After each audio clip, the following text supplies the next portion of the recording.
And he went to grab his fries and his burger and was falling on the floor. I had to catch his burger as I'm playing the intro to the wrestling segment. It was a good catch. He should be playing in the Super Bowl. Like, what the hell was that about? Good thing he didn't mop the floor. Anyway, before we get to the big news I just can't believe that one of the biggest stories of the week that we're going to talk about is something that doesn't even affect anything till April. Well, we'll talk about it in a minute. Do we have to? We have to. It's the biggest story in the wrestling world this week. We have to talk about it. But we'll get there. It's the second thing we'll talk about, though. Got it. The first thing we're going to talk about is we lost another legend this past week. Mm-hmm. And that's Department, so I'll throw it to him. We lost Hall of Famer and former WWF heavyweight champion, Pedro Morales. Yep, Pedro Morales. I used to watch him, in the 70s when WWF was on in New York, and it was called Titan Sports. He was the only Latin American athlete that was there and paved the way for people like Tito Santana and Rey Mysterio and et cetera, et cetera, et cetera. Whatever he's being called now, El Jefe. Yeah, we'll get there. Alberto Del Rio, whatever. Yeah. But the thing about Pedro Morales is he got along with everybody and anybody, and he was very jovial. Posed for pictures. We asked for autograph, no problem.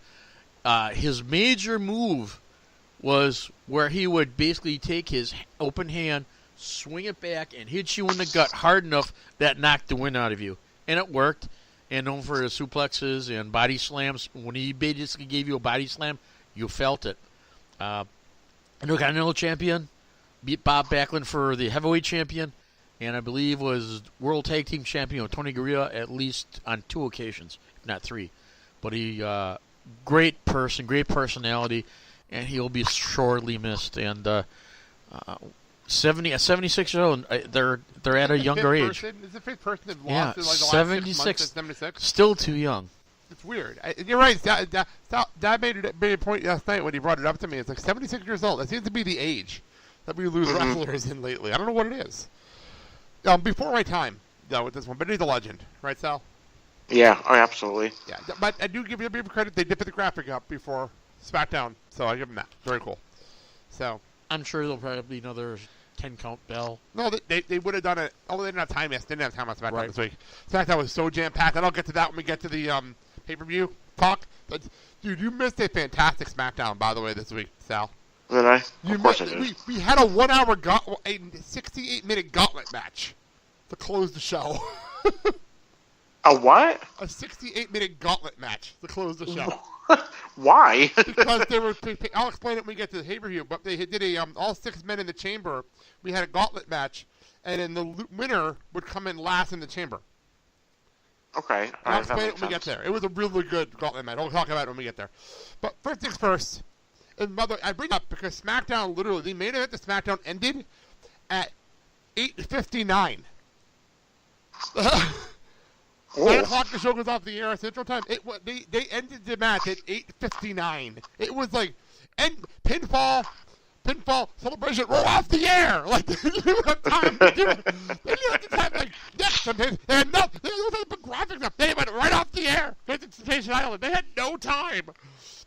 So sure there were people buzzing in the headpieces. It was a crazy end of the show. I'll explain it later. It was a crazy end of the show. But the same thing happened on Monday. Because we had Monday Night Raw, where we had Becky in the ring, and she's doing her thing with Triple H and stuff, and everything's good. She apologizes. She got cleared. She's not suspended anymore. We're having the match at WrestleMania. And then Ronda Rousey comes out. The two of them face each other. It is 10:50. It's 10:58, and all of a sudden, Michael Cole's selling it. Ronda Rousey's music's playing. We're going off the air with Ronda and Becky staring at each other, and then instead, this happens. Hang on. It's the chairman. Whoa. Hang on, no. So before you actually do something silly out there, let me get this off my chest. I think that Stephanie's right. That could be one of the greatest main events of all time. It could be. But Becky, I think you think you're bigger than WWE. You've got an attitude, you got a bad attitude. I don't like bad attitudes. That goes for you too, Ronda. So, you're not the man. I'm the man. Sometimes the man has to make tough decisions, okay? And here's one of them. Becky, you're suspended for 60 days.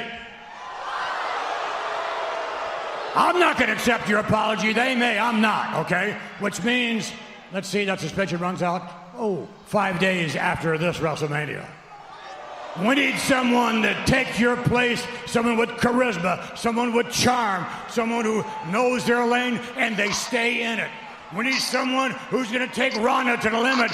We need Charlotte Flair. Oh, wow. Are you kidding me? All hail the queen. This is insane. What just happened? The man just happened. The boss. The chairman. Wow.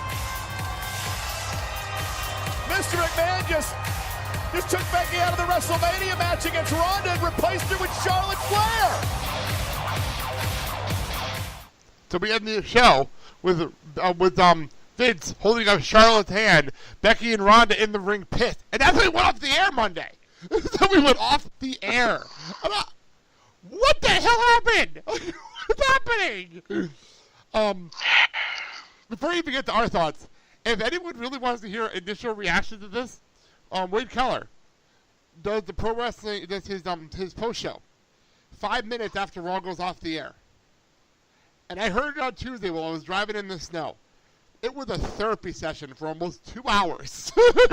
Wow. Him and Zach Hadar took live calls, and they were pissed. People were so angry at the end of this show. Like, I've never heard this kind of anger for something like this. It was insane. Since Daniel Bryan, I haven't heard this kind of anger from people. Like, it was crazy, the anger. So, let's talk about it here. What the hell's going on? Dad reacted. This is the first time he's heard that. Okay. Your thoughts on what the hell's going on? First of all, there's a conflict in the authority. You've got Stephanie and Triple H that are laying down the rules and guidelines. Then all of a sudden, here comes Vince that usurps their authority. Now, if I'm a talent, who the hell do I listen to? Do I listen to Vince and Stephanie? Or, I'm sorry, Triple H and Stephanie? Or do I listen to Vince, who's the boss? You know what? I would say listen to Shane, but he's too busy being a tag team champion right now, so we can't listen to him. We'll get to that later. We'll get to that later. Best friends. What? We'll get to no, not best friends. Best Triple H and Chuck E. T. Oh, I'm sorry. They can't use. The problem is, okay, I'll get to this later, but they can't even use any of the best this, that, and the other thing because they're all taken by other teams. They can't even use the team name because all the teams they want to use are taken. How about call their team Bromance? Bromance was used. When? TNA had a They're team called McMahon. Bromance. No, Bromance. I'm going Bromance. Yeah, they did a team like that. In ROH. Instead of romance, Bromance. Anyway, sorry, we'll talk about that when we get to the tape video. Back to this. I don't think it's personally, as a fan, I don't think it's right because if I'm going to WrestleMania, I'm expecting to see Becky versus Ronda, and that's one of the things I'm paying for. Tickets even got on sale for Mania? I don't even know. I literally should pick But if that's the match I yet. want to see, now I'm getting this. Oh, now it's like, do I really want to go? So Sal, you were talking to me the next day about your reactions, and what did you say? What's Fastlane coming up and all?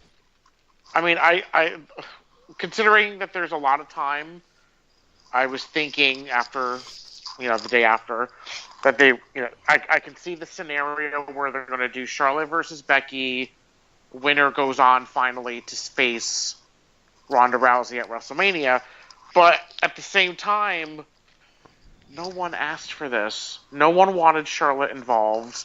No one asked for this storyline because now people are like, "Then what the hell was the point of the Royal Rumble? What's the point of this suspension? It's like nothing makes sense." And I feel like they're just throwing her name out there, just to throw her name out there because she's Charlotte fucking Flair. Do you remember when Rey Mysterio won the Royal Rumble? Do you remember that? Okay. If I remember I'm trying to this is off the top of my head. I'm not looking this up. This is off the top of my head. If I remember, they had him in the Royal Rumble, and then he lost a match to Randy Orton at No Way Out. and then he got taken out of the WrestleMania title match, and then Teddy Long put him back into the WrestleMania title match. That's what this feels like. But that's what I'm talking about, the confusion. You got Triple H and Stephanie doing one thing, and now you got Vince doing something else, which is going over their heads. My thing is, if I'm a fan, who the hell is running the asylum, so to speak? Who the hell is in charge? Is it Stephanie Triple H or is it Vince? Do you foresee that this is probably the beginning of a much larger storyline where it's going to be a Steph and Triple H versus Vince type of situation? Exactly. That's what's going to happen at WrestleMania. To get Vince off of TV so that he can start focusing on XFL since that's going to be next year. Right. If we get a match at freaking WrestleMania where it's like Triple H versus somebody, because Vince is not going to get in the ring at his age. But if they do something like that at WrestleMania for the power, and that's so that Vince can go concentrate on the XFL, and then Triple H takes over Raw and SmackDown, I'm actually okay with that. I'm actually okay with it. I don't want to waste the WrestleMania match, but Triple H is going to be a Mania anyway, so you might as well do something with a stipulation. So let's put it this way. We do a handicap match where you got Triple H against Vince and somebody like Bobby Lashley. I don't expect Vince to be in a wrestling match. He's 70-plus years old. He's not going to wrestle. But here's the thing. This is his company, and he'll do what he wants. I'm just saying, I don't expect him to wrestle. I don't think Vince would want to get in the ring. But like you said, he'll pick a proxy, and it'll be somebody like Bobby Lashley.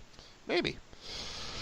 So that I actually didn't get. We got our opinions on the conclusion. You weren't on the show when we brought this up. Okay.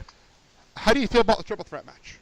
The triple threat match main event. By the way, have you noticed how clearly they're saying main event? Main event. This is the main event. Yeah. The women are main eventing WrestleMania. They're making it extremely clear, and I got to give them credit for that. That's number one. But how do you feel about the triple threat match? Okay. Ronda, Charlotte, Becky, main eventing WrestleMania. Thank you. I know we're talking. I want to hear that. I think if they do this, they're trying to grasp and get more ratings and saying, well, ratings are doing terrible. She was originally supposed to be in the match with Ronda, but because of the situation, it's like now you're looking at her as an afterthought. And here's the thing: as a fan, but Becky was the show Monday. She was the show. I don't want to see something where you've got a talent as an afterthought. Well, Becky isn't an afterthought. Becky is the show. Becky was the show Monday. The entire show. Right. Am I right, Sal? The entire show wasn't about Becky Monday. Like you Pretty much. You could tell me that entire show wasn't about Becky Monday. But then you throw in the triple threat. It's like you're adding her at the last minute when she should have been there. It's not last minute. Well, no, I know what you mean. Though. She should have been there all along, just her and Ronda and nobody else. I'm going back and forth about the triple threat. Okay. Charlotte's such a bitch. She's a great heel. She cut another fantastic promo on SmackDown this week. If it comes down to it, I don't mind it. I don't want it, but I don't mind it. Because Charlotte is going to be the uber heel. And I have a weird feeling, and this got brought up, I forgot what podcast, I think I listened to a lot of podcasts, I forget what I listened to. I think it might have been Jake Barnett. Went and said, maybe Ronda went to Vince and said, I know we were going to do this match, but why am I getting all the heel heat when I'm not a heel? Can we do something about this? And then Charlotte's going to put in this match to be the heel so that Ronda doesn't get booed out of the fucking building. That's the dumbest fucking reason to do that. I'm not saying I agree with it. I'm just throwing it out there. Why is another SmackDown person coming to face the Raw champion? That's been my biggest problem with this anyway. There you go. You just hit the nail on the head. Now, if you're doing cross promotions, then are you telling me down the road that there's going to be something else between the two promotions? Maybe. You you got to have, and this is the one time a year. One time a year, blah, blah, blah, blah, blah. and here's the thing why, to me, SmackDown is better than Raw. SmackDown has consistent storylines where Raw storylines are over the flipping place, and all of a sudden, next week, you got something else. And we'll get rid of that storyline, but we'll bring in something else.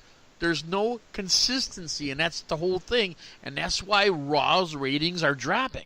There's a lot of reasons why Raw ratings are dropping. That's one of them. We'll get into that later. I actually have some audio events for later.